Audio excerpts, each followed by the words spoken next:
Leo, this is Jav. Welcome po sa ating channel. By the way, Leo, this is timeless reading.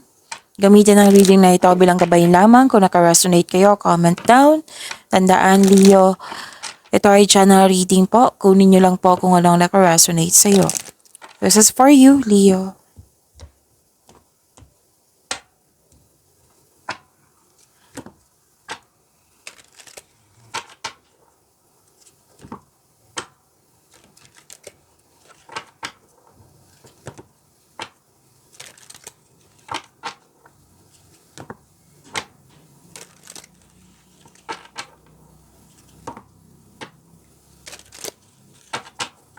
Para po ito sa iyo, Leo.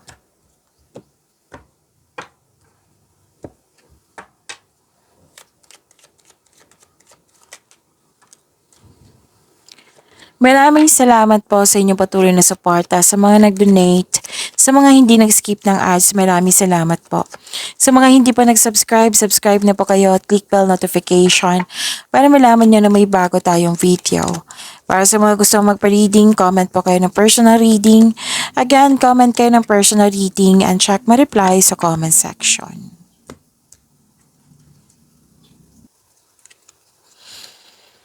Okay, prosperity is yours, Leo.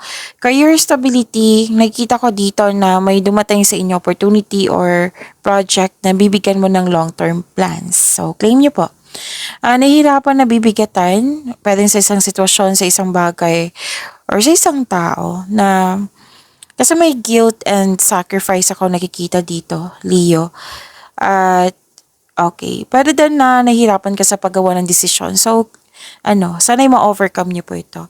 May companion, sinamahan ka ng favorite person mo. Nagbigay ito ng yung napatunayan niya sa iyo na very supportive siya sa iyo, very loyal siya sa iyo, natuwa ka sa napatunayan niya. Pwede din may bagong kasamahan, kaibigan, or bagong gamit, bagong pet. Ang ilan sa inyo na hired as katiwala.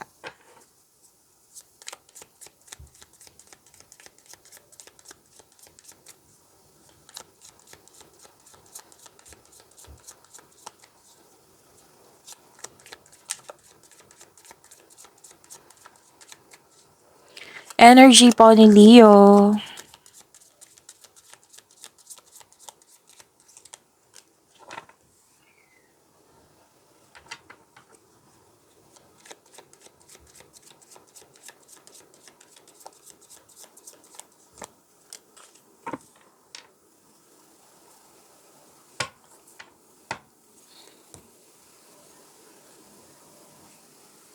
Kung may napansin kayo na repeating message, yan po yung pinupush ng course nyo po. Like for example, nanood kayo sa inyong monthly Gabay Tarot reading, first half of the month of September, weekly Gabay Tarot reading at dito 10. At may napansin kayo na repeating message, yan po yung pinupush ng course na kailangan nyo bigyan ng atensyon, solusyon at aksyon kung maaari po. So, yung energy ni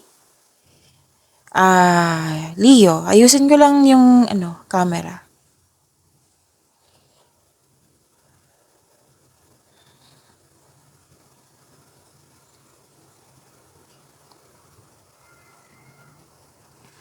Okay, Leo.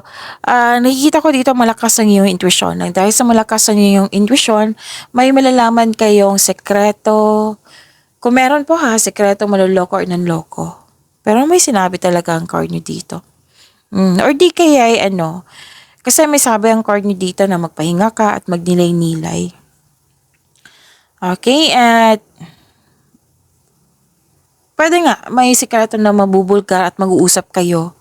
Oo. Kung malapit to sa'yo pwede din na may sekretong na mabubulgar na hindi malapit sa'yo. Pang ilan dito, magkakaroon ng honest conversation.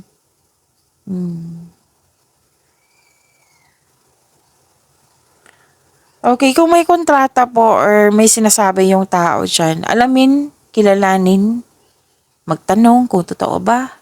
Be wiser at mag-ingat. Okay? Kasi may hindi totoo.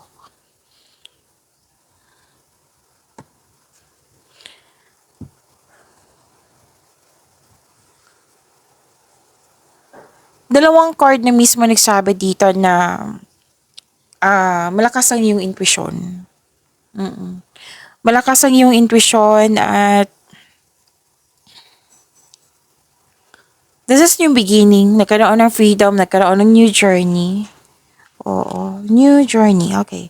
New journey na kailangan ng maggawa ng konkretong plano. Kasi may potential siya. Basta bigyan nyo lang ng productivity, paghandaan. Kasi may potential na magiging successful kung ano man yan. Okay? And huwag kayong matakot sa chances kung ano man yan. Basta sabi dito na natakot po daw kayo sa chances na binigay sa inyo. So wag po. Sabi ng card, huwag kayong matakot. Kung may tampuhan kayo sa isang tao, sabi ng card, leave the past behind. It's never too late to begin again. Mag-usap at magpatawad po. And kung ang ilan sa inyo dito lalabas ng comfort zone. So, sinabi naman ng card nyo dito na may potential. Kailangan lang ng kilos, pagiging handa, yung pagkakaroon ng konkretong plano.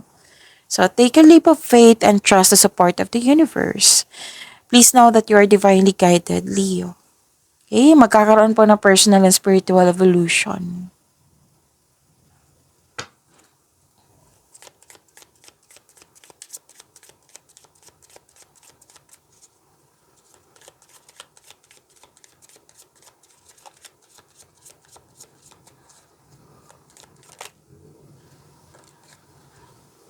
Okay, so this is judgment. Okay, takpan ko lang kasi nakahubad, hindi siya pwede dito. Oo. So, huwag kayong mag-alala. May reading yan.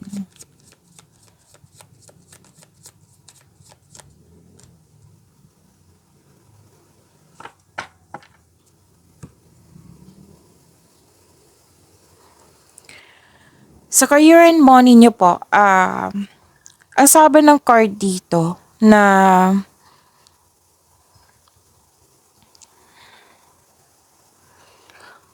wag nyo daw i-allow yung mga nangyari sa nakaraan na hindi nyo nagustuhan na. Kasi may nakita ko dito iklaro ko lang, Leo.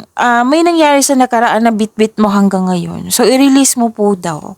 I-release mo po, sabi ng yung card, at mag-move forward kayo into a new and more successful period. Acknowledge for your success is coming, parating na po. May financial growth na magaganap.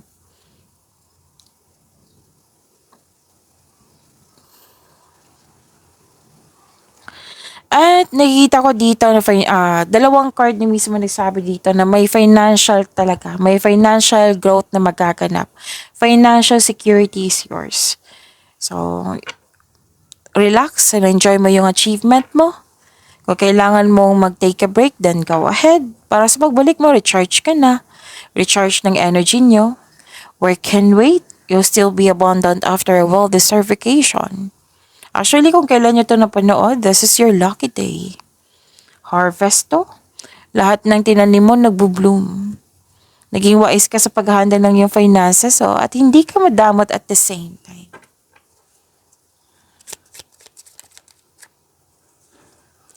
This is about your love life, self-love, partnership, and romance, Leo.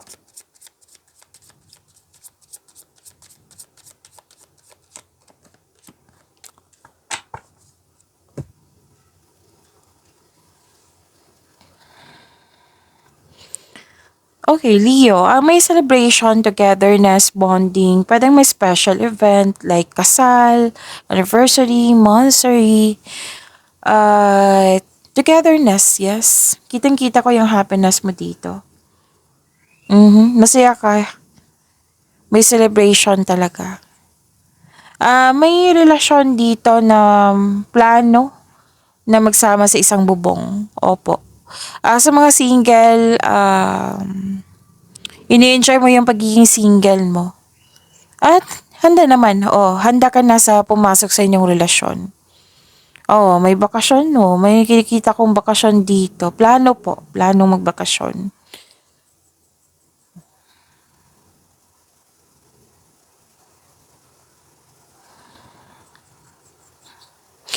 Okay, so dalawang card na mismo from here to here. na may malalaman kang sekreto talaga. Malalaman mo na may nagsinungaling sa'yo, malalaman kasi malakas yung intuition mo. At magkakaroon ng pag-uusap kung malapit to sa'yo. Naulit siya ha, different card siya. Opo. So, kung malapit to sa'yo, magkakaroon siya ng pag-uusap. So, oras na upang maging tapat at bukas sa pagkipag-usap ng malinaw sa loob ng inyong connection. Pwedeng sa partner mo to, sa kaibigan, malapit na tao sa iyo. Sa mga single, same pa rin. Oo, may malalaman kayong sekreto.